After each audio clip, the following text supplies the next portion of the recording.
एक बार की बात है, महल में लोगों के दिन बहुत अच्छे से गुजर रहे थे, क्योंकि वहां का राजा अपनी पत्नी को बहुत प्यार करता था। रानी भी राजा को बहुत प्यार करती थी। उनके दो बेटे थे जो चतुर थे, अच्छे थे और अपने माता पिता की आज्ञा का पालन करने वाले थे। वे ये सोचते थे कि उनके माता पिता के जैसा दुनिया भर में कोई नहीं था। अब ऐसे घर में तो खुशी का रहना ज़रूरी था ही, जब तक कि यमराज ने अपने दूतों को उनमें से एक को अपने नरक में लाने के लिए ना भेजा होता। रोज़ सुबह राजा को थोड़ी देर के लिए अपनी पत्नी के साथ महल के एक बरामदे में बैठने की आदत थी।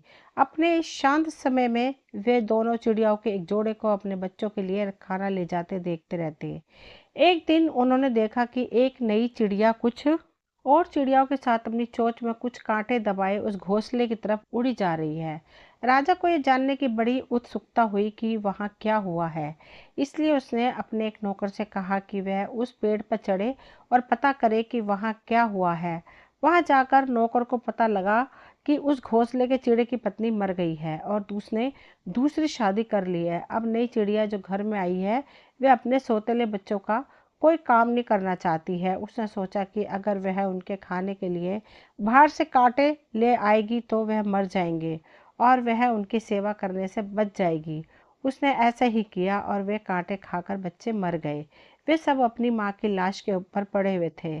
जब राजा और रानी ने यह सुना तो वे बहुत दुखी हुए। राजा बोला, क्या हमारे और चिड़ियों के साथ ऐसे ही होता है? रानी बोली, हाँ होता तो ऐसा ही है, पर हमारे साथ ऐसा नहीं होना चाहिए। प्रिय, मुझसे वादा करो कि अगर मैं तुमसे पहले चली जाऊं तो तुम फिर कभी दोबारा शादी नहीं करोगे। राजा बोला, प्रिय अपना हाथ दो, मैं तुम्हारा हाथ पकड़कर कसम खाता हूँ कि तुम जिंदा रहो या मर गई हो, मैं कभी दूसरी शादी नहीं करूँगा, ताकि कहीं ऐसा ना हो कि हमारे दोनों बच्चों को भी इसी तरह का कष्ट सहना पड़े जैसा इन चिड़ियों के बच्चों को सहना पड़ा। कहकर राजा ने रानी को ढांढस बंधाया। रानी भी यह सब सुनकर शांत हुई और राजा को पहले से भी ज्यादा प्यार करने लगी। पर इत्तेफाक की बात है कि इस घटना के कुछ दिन बाद ही रानी चल बसी। राजा ने उसके बिना इतना दुखी हो गया कि लोगों ने सोचा कि अब तो वह भी मर जाएगा। कुछ समय बीत जाने पर वह कुछ संभला और देश का राजकाज संभालने लगा। कुछ और समय बीत जाने पर उसके वजीरों, दरबारियों और दूसरे कुलीन लोगों ने उससे दूसरी शादी करने की प्रार्थना की। पहले तो राजा उनसे बात ही नहीं करते थे, पर वे भी अपनी प्रार्थना लगातार करते ही रहे। यहाँ तक कि उन्होंने राजा से दोबारा शादी करने के लिए हाँ करवा ही ली। उनके एक वजीर की बेटी का उनके लिए प्रस्ताव आया और राजा ने उसे स्वीकार कर लिया। जल्दी ही उन दोनों की शादी हो गई। अब दुख के दिन शुरू हुए। नई रानी दोनों राजकुमारों से जलने लगी और उनके खिलाफ कुछ जाल रचने लगी। राजकुमारों ने उसकी इच्छाओं को ध्यान में रखते हुए उसे खुश रखने की बहुत कोशिश की, कभी उसकी इच्छाओं के खिलाफ जाने की जरूरत नहीं की, पर सब बेकार। रानी उन दोनों से बहुत नफरत करती थी। उसे उस दिन का इंतजार था जब वह उन बच्चों को देश से बाहर निकालकर बर्बाद कर देगी। उसने उतने समय तक इंतजार किया जब तक उसने यह नहीं देख लिया कि राजा उसे बहुत प्यार करता है और वह उसके लिए कुछ भी कर सकता है। तब उसे राजा से राजकुमार के अपने साथ बुरा व्यवहार करने की और अपना कहना न मानने की शिकायत करनी शुरू कर दी। इसके अलावा उसने उससे यह भी कहा कि अगर राजा उसे इतना प्यार न करता तो वह उनका ऐसा व्यवहार बिल्कुल नहीं सह सकती थी। राजा यह सुनकर बहुत गुस्सा हुआ। उसने तुरंत ही अपने आदमियों को आदेश दिया कि वे उसके दोनों बेटों को सबकी नज़रों से बचाकर जंगल में ले जाकर मार दे। बच्चों को अपने पिता के आदेश के ऊपर कोई सवाल पूछने की आदत नहीं थी, सो वे दोनों बच्चे सिपाहियों के साथ खुशी खुशी चले गए। उनको पिता के बेरहम हुक्म का तो पता नहीं था। उन्होंने सोचा कि शायद उनके पिता ने उन्हें जंगल में घूमने के लिए भेजा होगा। जब वे सब जंगल में एक जगह पहुंचे तो सिपाहियों ने अपनी अपनी तलवारें निकाल ली और उन्हें मारने के लिए ऊपर उठाया तो बच्चों को बहुत आश्चर्य हुआ। उन्हें पता ही नहीं चला कि उन्हें क्या करना चाहिए। वे चिल्लाए, हे भगवान, हमारी सहायता करो। भगवान ने उनकी सुन ली। सिपाहियों के लोहे की तलवारें लकड़ी की तलवारों में बदल गई और पत्थर दिल सिपाहियों के दिल में दया भर आई। उनसे उन नन्हे बच्चों को मारा नहीं गया, उन्होंने उन्हें छोड़ दिया। उनके प्रति भगवान को उसकी दया के लिए धन्यवाद देते हुए दोनों राजकुमार अपने अपने घोड़ों पर सवार हो कर वहां से जितनी तेजी से भाग सकते थे भाग गए। कुछ देर बाद वे एक साफ पानी की नदी के पास आए तो उन्होंने सोचा कि वे वहां पर खाना खा लें और आराम कर लें। उन्होंने यह भी निश्चय किया कि वे दोनों एक साथ नहीं सोएंगे, कहीं ऐसा ना हो कि कोई डाकू आ जाए या फिर कोई जंगली जानवर आ जाए और उनको और उनके घोड़ों को खा जाए। इस तरकीब के साथ बड़ा भाई पहले सो गया और छोटा भाई जागकर पहरा देने लगा। जब वह पहरा दे रहा था तो दो पक्षी वहां आए और पास के एक पेड़ पर आकर बैठकर बातें करने लगे। पहला पक्षी बोला, देखो उस पेड़ पर जिसकी डाल उस नदी तक जा रही है, दो फल लगे हैं। क्या तुम्हें पता है कि वे कौन से फल हैं? दूसरा पक्षी बोला, हाँ, वे तो बहुत ही स्वादिष्ट और मीठे फल हैं। मैंने किसी को यह कहते सुना है कि जो कोई उनमें से एक फल खाएगा वह राजा बन जाएगा, और जो दूसरे फल को खाएगा वह वजीर बन जाएगा। वह सबसे ज्यादा अमीर आदमी होगा और वह हर सुबह जहाँ भी लेटेंगे वहाँ अपने नीचे की जगह पर इतने कीमती 7 जवाहरात पाएगा जिसकी लोग कीमत नहीं आंक पाएंगे। यह सुनकर छोटा भाई तो बहुत उत्सुक हो गया। उसने तुरंत ही उन दोनों फलों को एक तीर मारकर गिरा डाला। फिर उसने दोनों फलों को उठाया। एक फल उसने खुद खाया और दूसरा फल भाई के लिए छोड़ दिया। भाई जब सोकर उठा तो उसने छोटे भाई की वह छोड़ी हुई फल खा ली। अगली सुबह दोनों भाई फिर अपनी यात्रा पर चल पड़े। रास्ते में छोटे भाई को अचानक याद आया कि उसका चाबुक तो वहीं रह गया।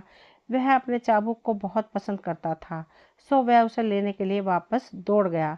चाबुक उसे नदी के किनारे दिखाई पड़ी। वह उसे उठाने के लिए अपने घोड़े से उतरने ही वाला था कि एक बहुत बड़ा सांप पानी से बाहर निकला और उसने उसके पैर में काट लिया और छोटा भाई वहीं बेहोश होकर जमीन पर गिर पड़ा।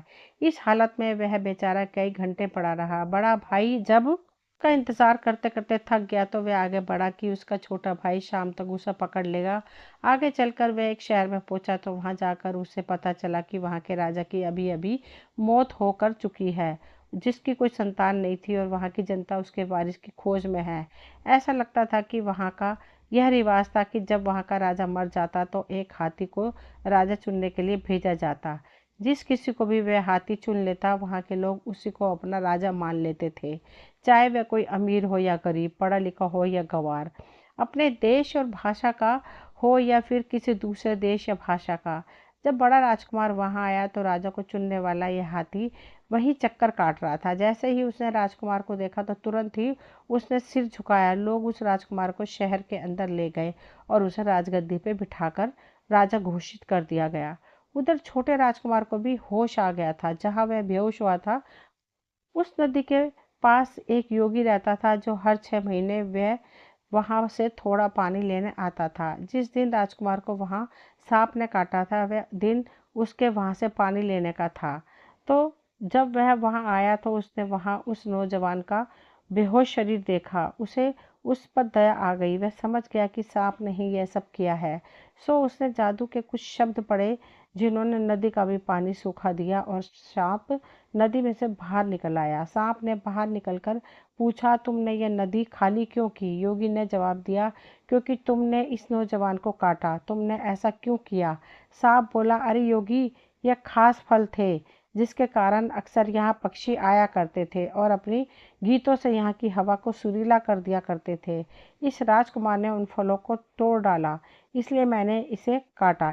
योगी बोला, यह तुमने अच्छा नहीं किया। सुनो, अब तुम अपना जहर इसके पैर से निकाल लो ताकि यह जिंदा हो सके, वरना तो मर जाओगे। सांप बोला, मुझे माफ करें, जैसा आपने कहा मैं वैसे ही करूंगा। इस तरह राजकुमार फिर से जिंदा हो गया। उसने योगी को धन्यवाद दिया और आगे चल दिया, पर बदकिस्मती से उसने वह सड़क ही नहीं ली जिस पर उसका भाई गया था। वह दूसरी सड़क पर चला गया। उस सड़क पर चलते चलते वह एक गांव में आ पहुंचा जहां कई भयानक डाकू रहते थे। इत्तेफाक से उनमें से उसने एक डाकू के घर का दरवाजा खटखटाया और उससे रहने की जगह मांगी तो उसने उसको तुरंत ही अपने घर में ठहरा लिया। उन्होंने उसका बड़े जोर शोर से स्वागत किया और अच्छी सी रहने की जगह दी। पर अफसोस, जब वह सोने के लिए लेटा तो वह और उसका पलंग दोनों फर्श से होकर नीचे एक बहुत ही भयानक तहखाने में गिर पड़ा। वह बेचारा तो वहां मर ही गया होता अगर उन डाकुओं की एक लड़की ने उसे वहां देख ना लिया होता और वह उससे प्यार ना करने लगी होती। तो वह तो उस घर को अच्छी तरह जानती थी। यह भाबते हुए कि अजनबी को तहखाने में पसीना आ गया होगा, जैसा कि डाकू लोग उस जगह को कहते थे, कि वह छिपे रूप से उसके पास गई और उसके लिए खाना ले गई। इस खाने के बदले में राजकुमार ने उसे 7 जवाहरात दिए। वह लड़की रोज सुबह खाना लाती और राजकुमार उसे रोज 7 जवाहरात देता रहा। जैसे जैसे वह राजकुमार से मिलती रही उसके लिए उसकी मोहब्बत बढ़ती ही चली गई और वह खुद क्योंकि बहुत सुंदर और अक्लमंद थी तो राजकुमारी भी उसकी तरफ आकर्षित हो गया। उसने उससे जल्दी ही शादी करने का वादा किया।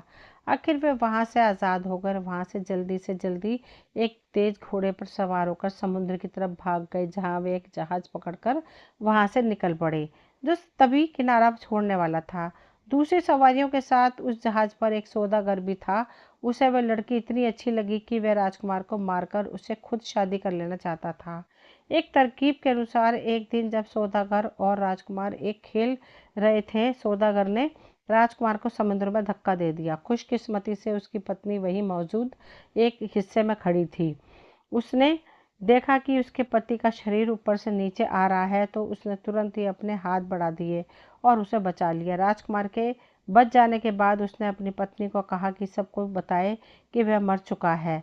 जब यह खबर कि राजकुमार जहाज से गिर गया है सारे जहाज में फैली तो यह सब जानकर जहाज पर काम करने वाले और उसमें यात्रा करने वाले दोनों ही बहुत दुखी हुए। राजकुमार ने अपनी पत्नी को मना कर दिया था कि जब तक वे अपनी जगह पर नहीं पहुंच जाते इस मामले की खोज नहीं करनी है। इस तरह वह वहां छिपे छिपे रहता रहा।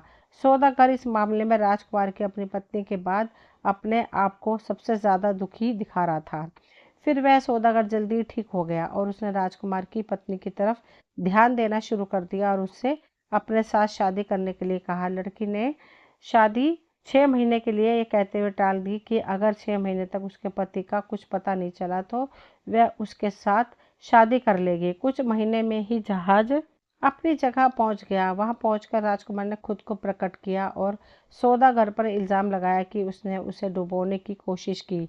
इस बीच सौदागर को जेल में डाल दिया गया। नसीब से वे एक बहुत बड़े जगह पर ही उतरे थे जहां वह बड़ा राजकुमार राज कर रहा था। बड़ा राजकुमार उस समय अपने छोटे भाई के बारे में बहुत दुखी था कि उसका भाई इस समय कहाँ होगा।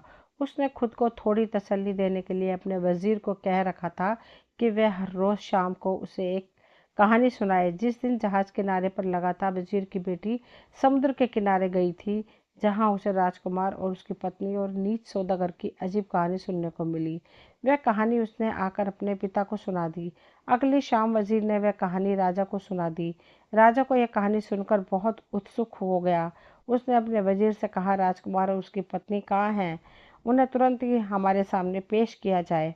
मुझे लगता है कि मुझे अपना इतने दिनों का खोया हुआ मेरा छोटा भाई मिल गया है। राजकुमार और उसकी पत्नी को तुरंत बुलाया गया। आप लोग सोच सकते हैं कि दोनों भाई इतने दिनों के बाद मिलकर कितने खुश हुए होंगे। वे दोनों आपस में गले मिलकर बहुत रोए। छोटे राजकुमार को उस देश का वजीर बना दिया गया और सौदागर को फांसी लगा दी गई। कुछ साल बाद उनके पिता के कुछ दूत उस देश में आए। उन्होंने बताया कि राजा उन लोगों को देखना चाहता है। जब उसे अपनी नीच पत्नी की नीच हरकत का पता चली तो उसने उसे कारागार में बंद करवा दिया। ये सुनकर दोनों भाई अपने पिता से मिलने तुरंत ही चल पड़े। वे लोग वहां सुरक्षित पहुंच गए और जाकर अपने पिता से मिले। राज्य भर में खुशियां छा गईं। कुछ समय बाद ही राजा मर गया। बड़ा राजकुमार उसके वारिस की हैसियत से उस देश का राजा बन गया और छोटा राजकुमार उस देश का राजा बन गया जहां उसका बड़ा भाई राज कर रहा था। दोनों राजकुमार बहुत फले फूले और अपनी होशियारी, न्याय और दया के लिए मशहूर हुए। दोस्तों, ये कहानी यहीं तक थी। मुझे उम्मीद है आप सभी को पसंद आई होगी। अगर कहानी पसंद आई हो तो प्लीज़ चैनल को सब्सक्राइब करें, वीडियो को लाइक शेयर करें। मिलती हूँ अगली कोई नई कहानी लेकर। कहानी सुनने के लिए आप सभी का तहे दिल से शुक्रिया।